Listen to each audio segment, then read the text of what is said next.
Hi, good afternoon, everybody. This is David Tashrudian from ADU1 and Retrofit One. Looks like I'm a little bit early here. It's 12:24. We're scheduled to start at 12:30. So I'll hang out just a couple of minutes here. Maybe we'll get started a little bit earlier than that. Uh, just a little bit about this YouTube live streaming. I'm also a little bit new to this, so if you are as well, please bear with me. Maybe we'll work through these technical limitations or technical problems as they come up. I'm hoping we don't have any, but if we do, we'll figure it out together. I see here that there's a chat window here. I can say something, so I'll type here, hello world. And if you have any questions and you see that chat box, feel free to reach out to me, and I will be happy to answer any of your questions that come through the chat. One thing I'd like to do today is maybe go over the ADU rules in general, and if you have any specific questions about your particular jurisdiction, we can answer those.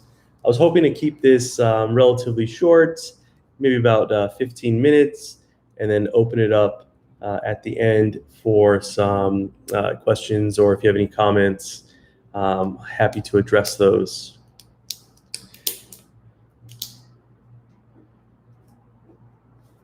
Let's see here.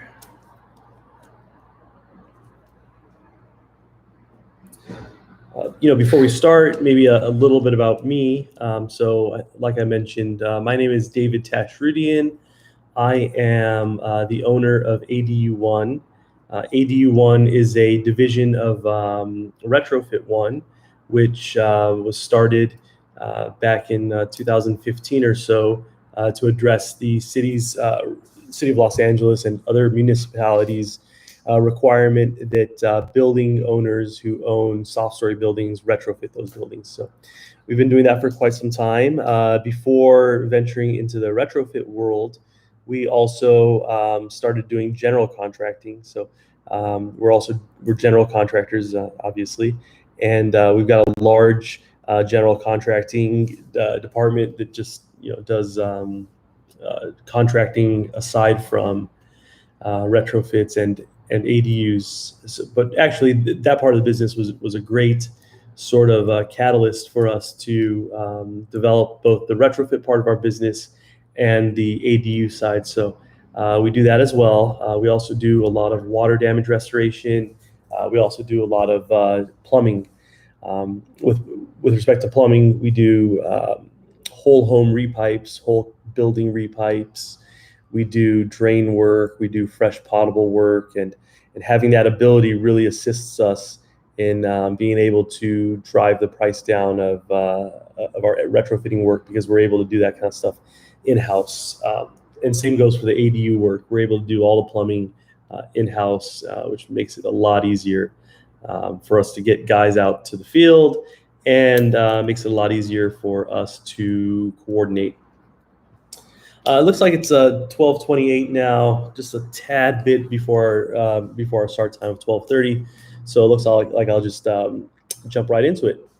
So if you're unfamiliar with ADUs, you might be, well, if you're unfamiliar with multifamily ADUs, you might be a little bit more familiar with single family residence and ADUs. So back in 2017, the state made a real big push to solve the housing crisis. And in order to do that, the state relaxed the state relaxed at a state level the rules for single family residences to add ADUs in their backyards.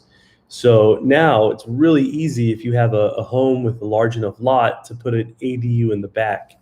And if for those of you that don't know what an ADU is an accessory dwelling unit. So it's essentially a new home in the back of your property that you can either use to house maybe an older child or in-laws, or rent out as rental income.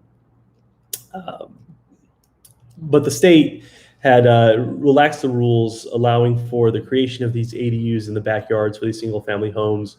And it's been great. I mean, there's a huge rush for people in the city of Los Angeles to start creating these ADU units. I think in the year prior to the relaxation of the rules, there were maybe, I would say, I was looking at the chart, maybe like 150 permits issued for single family ADUs.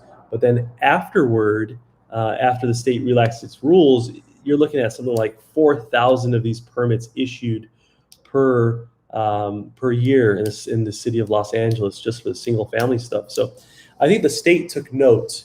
I think the state took note that the interest at the municipality level for these single family ADUs was great, and it was a way to solve the housing crisis. So in 2020, the state also, for the first time ever, allowed people or multifamily building owners to create ADUs on their multifamily property.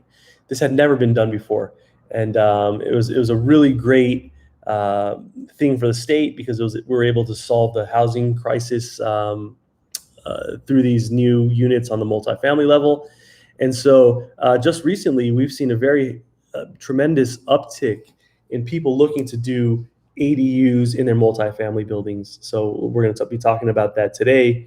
Particularly, what I want to talk about is for those of you that might own a multifamily building that's in a tuck under area, or rather that has a tuck under parking condition. So for example, a building that has parking on the ground floor with units above, a lot of jurisdictions right now are requiring that area be retrofit, right? And if any of you have gone through this, you know the retrofit can be quite expensive, anywhere between $50,000 on the low end to $250,000, $300,000. I'm doing a job right now in the city of in the city of Los Angeles, neighborhood of Northridge, where the retrofit is upwards of $650,000. There's no return on that. So if you do own a building like that, you can really make a great return by instead of retrofitting, creating the ADUs, which will allow you to comply with the retrofit ordinance as well. So I wanted to talk a little bit about that today.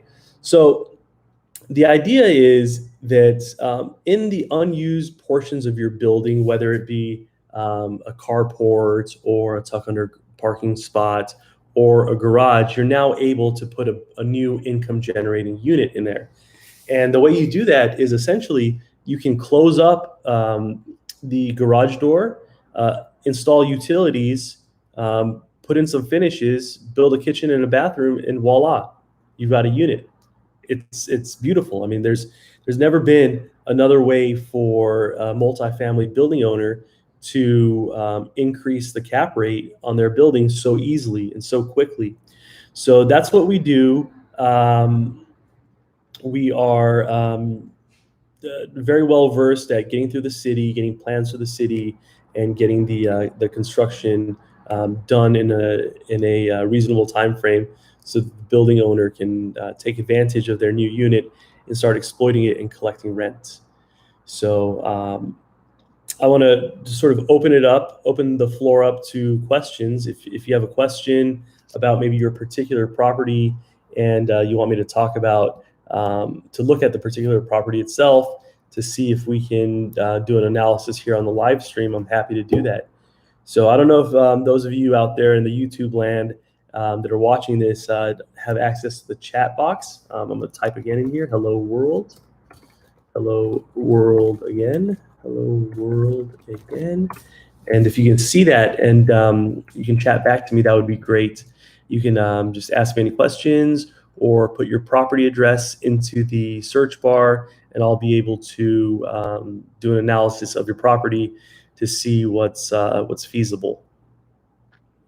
One of the services that we do offer here, which I think is really sets us apart from other people in the space, is that for those multifamily building owners that are looking to acquire new properties, if you have any questions about the ADU feasibility on that property, you can send us the address, and we'll provide you with a land use analysis. And in that land use analysis, we will explain to you exactly what's possible on the property, sort of what you can do, and we'll also do like a little market analysis to show you what your return on investment would be for the expense of creating the ADUs. And we'll provide a couple of rent comps in there for you to get a good sense of what the new proposed unit could rent for. So if you have any questions, or if you're looking at a property and you want an analysis, send it on over. Somebody here from the office, whether it be Helen or Julia or Maria or Evelyn or Patricia or Lily or Vladimir, someone will take a look at that and get it back to you. I don't see any questions here, which is okay. So rather than solicit questions, I can talk about a project that we're working on right now. So one of our clients, oh, here's Philip Gonzalez. Owners no longer need to live on site to build both an ADU and a junior ADU? Okay, so a couple of questions there, Philip. Well, a couple of answers for you. With respect to the ADU, the owner does not need to live on site in order to build an ADU and to rent it out, so that's fine. I will note, though, however, that the owner is not able to sell the ADU apart from the main house. As far as a junior ADU, there still remains owner occupancy requirements for a junior ADU unless the property is placed into a land trust. So if the property is placed into a land trust, then the owner occupancy requirement may be relaxed. I'm not 100% sure. I haven't delved closely into this issue and researched the question thoroughly. But my understanding is, though, the properties that are in a land trust do not require the owner occupancy. Don't have the owner occupancy requirements for the junior ADUs. This sort of segues into another one of these questions that I get all the time is, how do you deal with parking, right? Do you have to provide additional parking for the units that you create? As a lot of you multifamily building owners might know, there are parking requirements governed by the zoning regulation for the area where the property is located, and you've got minimum parking requirements per bedroom and size of unit and stuff like that. Those parking requirements have essentially been eliminated by the state with the ADU law. So that really makes things a lot easier for multifamily building owners to place ADUs onto their properties. One of the particularly interesting issues is that when you take parking away from the building, like for example, if you're converting a detached garage or an attached garage, and you're taking that parking away, there's no requirement that you replace that parking. And the great thing is that specific provision is codified in the statute. So it's not up to the city. It's up to the state, and the state's rule supersedes the municipality's regulation. So that's really nice. It's a question that we get all the time. So now that I've answered Philip's question, I want to sort of maybe talk about one of the projects that we're doing now. So one of our clients came to us with a 4-unit building, and this 4-unit building is on a large lot. I think it's about 10,000 square feet, and much of and the fourplex is basically on the first half of the building. And there's a main street and there's an alleyway, and the building is situated in between the main street and the alleyway, right? And so the main building, 4 units, a mix of 2-2s. I think there are 3 2-2s and one bedroom, 1 bath. And that 1 bedroom, 1 bath has a very interesting feature because it opens up into a 2-car garage that's attached to the building within the building's footprint. It's kind of like a tuck under area. And then in addition to that 2-car garage that's attached to the building, like within the footprint, there are 3 detached garages in the back, in between the building and the alleyway. So if you can imagine, sort of, if you're driving down the alleyway, you can turn into the garages in the building, and it's about 3 2-car garages. I think the structure is maybe 70 feet long and 20 feet in depth. So what we were able to do with that building is take that there we go, take that fourplex and turn it into a 7-unit building. And the way that we did that was we took the tuck under part that's attached to the building, so that's the 2-car garage. We turned that into a 400 square foot studio, and then these 70 by 20 garages. What we were able to do is build new units on top, 2 new units on top. So we proposed these two new units that are each going to be about 550 to 600 square feet. And they'll be placed right above the existing garage. And so you'll maintain the existing parking with these 2 units up on top.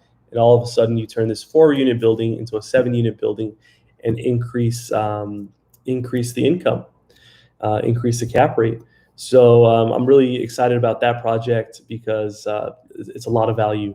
And we're looking for, we're coming across clients every day that are looking at 4-unit buildings to see how they can add 2 other or 3 other units. Well, that also gives me a sort of an opportunity to talk about another question that I get all the time is how many units can I add to these buildings? So the question is kind of a difficult one to answer because I'm getting a lot of pushback from certain cities.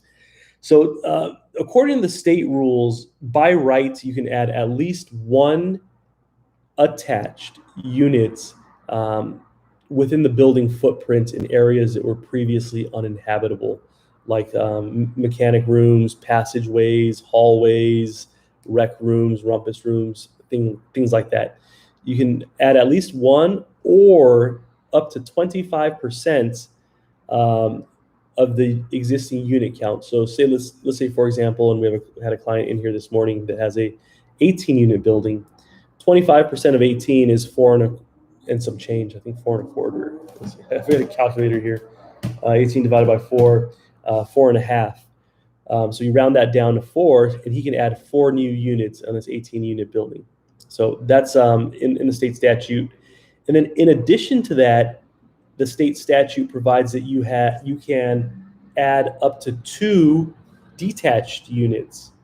And these detached units have setback requirements, 4 feet from the side, 4 feet from the back, and either 6 or 10 feet from the existing structure. And you can do 2 units detached. And the state has mandated that those 2 detached units have a baseline square footage of at least 850 square feet. So, you can take a 3-unit building and turn it into a 6-unit building. You can take a 4-unit building, turn it into a 7-unit building. You can take an 8-unit building and turn it into a 12-unit building. So it's very interesting, very cutting edge. And like I said, we're willing to do that analysis for anyone who has a question either about their building or a building they're looking to purchase. We've been on for maybe about 20 minutes. I think I was planning to go about 20 minutes. So if anyone has any other questions, feel free to pop them into the chats. If you have any questions that you'd like to discuss over the phone, you can feel free to do that. You can call us here at the office. 866 new ADU1 is our phone number here to the office. There's always going to be somebody to answer your telephone call. Again, that phone number is 866 new ADU1. You can also contact us at our website. And there's a couple of ways to get to our website. One is navigating to apartmentadu.com. You can reach us that way through the contact us form or the chat box. And you can also go to adu-1.com. That's www.adu-1.com. In addition to that, you can call me personally on my cell. I'll give that to you guys. It's 626-252-0778. Again, 626-252-0778. Alternatively, you can email me, David at adu-1.com. Also, someone who's just much better than me at this and just an absolute expert in the field is Helen Fowler. She's our director. You can reach her at her email address, Helen at ADU-1. She's fast. If you reach out to her, she will get back to you in a timely manner and answer your question. So with that, I think I'll leave you all. Unless anyone has any questions, I'll sort of stick around for a couple of seconds here to see anyone else. I'll chat in this box here. Does anyone else have any questions?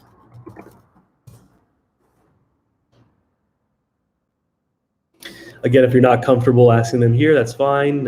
Feel free to call us at the office, and we'll help. All right, so I'll leave you all with that. I really appreciate the time that you guys have invested into our little live stream here. This is the first of many, so I appreciate that, and I'm hoping to hear from you soon, and we'll talk then. Okay, very good. Thank you, everyone. Goodbye.